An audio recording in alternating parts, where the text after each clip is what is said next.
अस्सलाम वालेकुम नाजरीन, सईद बलोच एक नई वीडियो के साथ आपकी खिदमत में हाजिर है। नाजरीन, आज की सबसे बड़ी ब्रेकिंग, चेयरमैन पाकिस्तान तहरीक इंसाफ के नए उम्मीदवार की नामजदगी है। आज पाकिस्तान तहरीक इंसाफ की जानिब से इंट्रा पार्टी इंतखाबात के लिए जो 2 दिसंबर को होंगे, उन इंतखाबात के लिए अपने चेयरमैन के उम्मीदवार का बाकायदा ऐलान कर दिया गया है।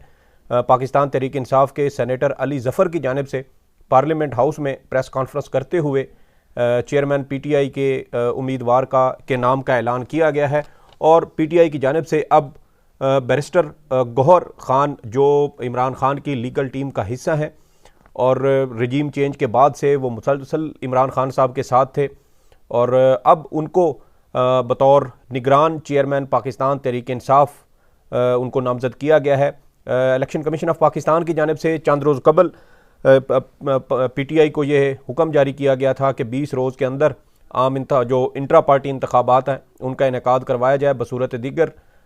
इलेक्शन एक्ट के तहत पीटीआई के जो बल्ले का निशान है, इंतखाबी निशान, वो वापस ले लिया जाएगा। जिसके बाद मुख्तलिफ चहमगोइयाँ, क्यास आराइयों का सिलसिला जारी था और कुछ लोगों की जानिब से ये कहा गया कि इमरान खान अब चूँकि सज़ा याफ्ता हैं और तोशाखाना केस में उनको 3 साल की सज़ा हो चुकी है, इसलिए इमरान खान इंट्रा पार्टी इंतखाबात में हिस्सा नहीं ले सकते। जबकि दूसरी जानिब पीटीआई के जो लीगल टीम के मेंबरान हैं, उनका ये मौक़िफ़ था कि इमरान खान इलेक्शन एक्ट के तहत इंट्रा पार्टी इंतखाबात में हिस्सा लेने के मुकम्मल तौर पर अहल है, लेकिन जब तक इमरान खान तोशाखाना केस में से बरी नहीं हो जाते, अब वो इंट्रा पार्टी इंतखाबात में चेयरमैन के उम्मीदवार नहीं होंगे। आज जो पाकिस्तान तहरीक इंसाफ की जानिब से चेयरमैन के नाम का ऐलान किया गया है, उससे बहुत सारी क्यास आराइयाँ, बहुत सारी अफवाहें भी दम तोड़ चुकी हैं। इसके अलावा ये भी हमें ख़बरें सुनने को मिल रही थी कि मुमकिन तौर पर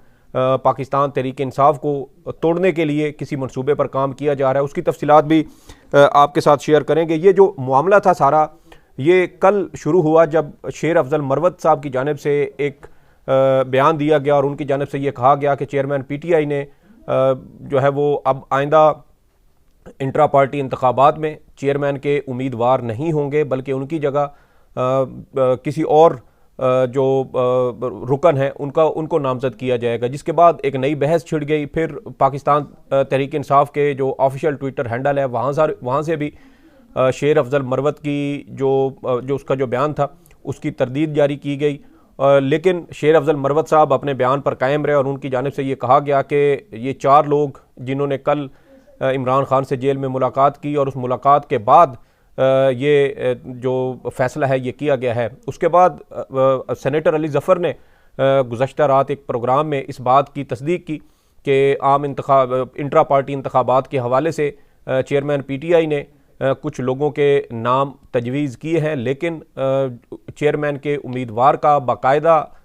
ऐलान आज यानी बुध के रोज़ किया जाएगा। और अब पाकिस्तान तहरीक इंसाफ की जानिब से बैरिस्टर गौहर ख़ान का नाम बतौर निगरान चेयरमैन पाकिस्तान तहरीक इंसाफ नामज़द कर दिया गया है। इसके अलावा लतीफ़ खोसा की जानिब से भी आज एक और बयान दिया गया और उनकी जानिब से भी जो नए चेयरमैन की जो नामजदगी है उस हवाले से ख़बरों की उन्होंने तरदीद की और उनकी जानिब से ये कहा गया कि इमरान खान ही पाकिस्तान तहरीक इंसाफ के चेयरमैन हैं और चेयरमैन रहेंगे। उन्होंने -1 की जो ख़बरें थी उनकी भी उन्होंने तरदीद की। इसके अलावा मुख्तलिफ बयानात सामने आते रहे जिसकी वजह से ये कन्फ्यूजन बढ़ती रही, लेकिन साथ ही पाकिस्तान तहरीक इंसाफ की जानिब से इन ख़बरों के हवाले से कोई हतमी ऐलान या कोई हतमी उसकी तस्दीक या तरदीद है वो बाकायदा तौर पर नहीं की गई। इसके अलावा इलेक्शन कमीशन की जानिब से, जैसे कि मैंने आपको बताया कि चंद रोज़ पहले ये बददियानती का मुजाहरा करते हुए पीटीआई को इंट्रा पार्टी इंतखाबात करवाने का हुक्म दिया था। आम इंतखाबात से चंद माह पहले पीटीआई को इंट्रा पार्टी इंतखाबात के लिए मजबूर करना यकीनन इलेक्शन कमीशन की एक वाज़े बदनीयती और बददियानती थी, जिसका मकसद इमरान खान को पीटीआई की चेयरमैनशिप का ओहदा है या सरबराही उससे हटाना था। इसके अलावा एक एतराज़ उस वक्त इलेक्शन कमीशन के ऊपर यह भी उठाया गया कि जिस कमीशन का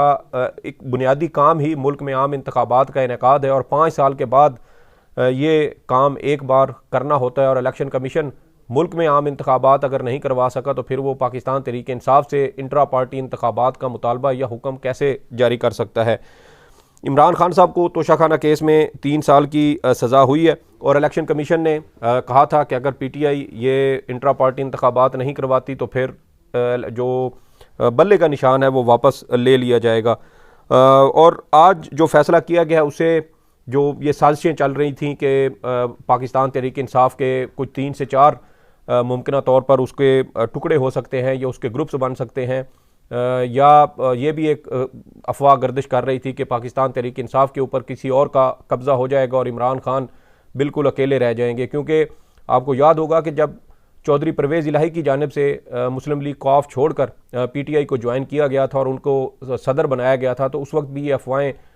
गर्दिश करती रही थी कि परवेज़ इलाही को दर हकीकत इस्टेब्लिशमेंट ने पीटीआई में शामिल करवाया है, क्योंकि इमरान खान को आइंदा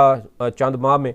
नाअहल कर दिया जाएगा और वो पार्टी चेयरमैनशिप के ओहदे के लिए अहल नहीं होंगे और उसके बाद परवेज़ इलाही को पीटीआई का नया चेयरमैन बनाया जाएगा और इस तरह पूरी पार्टी के ऊपर वो टेक ओवर कर लेंगे। लेकिन अब ये वाली खबरें भी आज जो फैसला पीटीआई की जानिब से किया गया वो खबरें भी उस दम तोड़ चुकी हैं। और आप ये देखें कि जो गौहर अली खान है ये आइंदा आम इंतखाबात, यानी जो आइंदा साल अगर इंतखाबात होते हैं 8 फरवरी की तारीख दी गई है, उन इंतखाबात के होने तक वो निगरान चेयरमैन पीटीआई रहेंगे। और जैसे ही ये इंतखाबात होंगे और इमरान खान तोशाखाना केस में जब उनकी ये सज़ा अगर ख़त्म हो जाती है तो फिर वो दोबारा पार्टी चेयरमैन के ओहदे के अहल हो जाएंगे और उसके बाद वो जो इंट्रा पार्टी इंतखाबात हैं उसके ज़रिए वो दोबारा से चेयरमैन पीटीआई भी बन जाएंगे। इसके अलावा आज प्रेस कॉन्फ्रेंस करते हुए पीटीआई के सेनेटर अली ज़फ़र की जानिब से ये कहा गया कि इमरान खान फौरी तौर पर इंट्रा पार्टी इलेक्शन कराने का उन्होंने हुक्म दिया। जैसा कि मैंने कहा कि गुज़श्ता दिनों मुलाकात हुई और उस मुलाकात में कुछ तजावीज़ इमरान खान के सामने रखी गई, 2 तजावीज़ थी, लेकिन इमरान खान ने जब ये तजावीज़ सुनी तो उनकी जानिब से ये हिदायत की गई कि फ़ौरी तौर पर पीटीआई के इंट्रा पार्टी इंतखाबात करवाए जाएँ। 4 नाम इब्तदाई तौर पर तजवीज़ किए गए थे और जब ये मुशावरत जारी थी तो इस मुशावरत के दौरान कुछ बड़े जो नाम हैं पाकिस्तान तहरीक इंसाफ के रहनुमाओं के, उनके नाम भी ज़ेर गौर रहे और चेयरमैन के लिए उनके नामों पर भी गौर किया गया। लेकिन हतमी फ़ैसला बैरिस्टर गौहर खान के नाम पर हुआ और आज पाकिस्तान तहरीक इंसाफ ने बैरिस्टर गौहर खान को बाकायदा चेयरमैन पीटीआई के उम्मीदवार के तौर पर नामज़द कर दिया है। इसके अलावा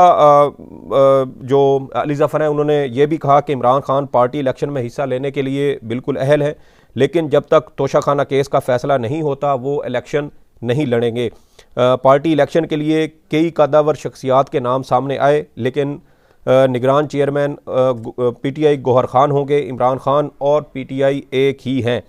प्रेस कॉन्फ्रेंस से खिताब करते हुए बैरिस्टर गौहर खान ने कहा कि मेरे पास चेयरमैन पीटीआई का शुक्रिया अदा करने के लिए अल्फाज नहीं। इमरान खान जेल के अंदर भी और जेल के बाहर भी वो लीडर हैं और रहेंगे। मैं उस वक्त तक ज़िम्मेदारी निभाऊंगा जब तक इमरान खान वापस नहीं आ जाते। इसके अलावा देखें कि ये जो फ़ैसला पाकिस्तान तहरीक इंसाफ की जानिब से ये किया गया है ये बहुत अहम फ़ैसला है और इस फ़ैसले से वो तमाम क्या सराइयाँ, वो तमाम अफवाहें जो गुज़श्ता चंद रोज़ से गर्दिश कर रही थी और ख़ास तौर पर जब इलेक्शन कमीशन की जानिब से पीटीआई को ये हुक्म दिया गया था कि आप अपने इंट्रा पार्टी इंतखाबात करवाएं, तो उसके बाद यही कहा जा रहा था कि शायद अब पाकिस्तान तहरीक इंसाफ के जो हैं वो मुख्तलिफ ग्रुप्स जो है वो मंजर आम पर आ सकते हैं। आपको ये भी बताता चलूँ कि इमरान खान का ये जो आज चेयरमैन पीटीआई के उम्मीदवार की नामजदगी का फ़ैसला है, ये बहुत सियासी तौर पर अगर इसको देखा जाए तो ये बहुत एक तरह से मास्टर स्ट्रोक है।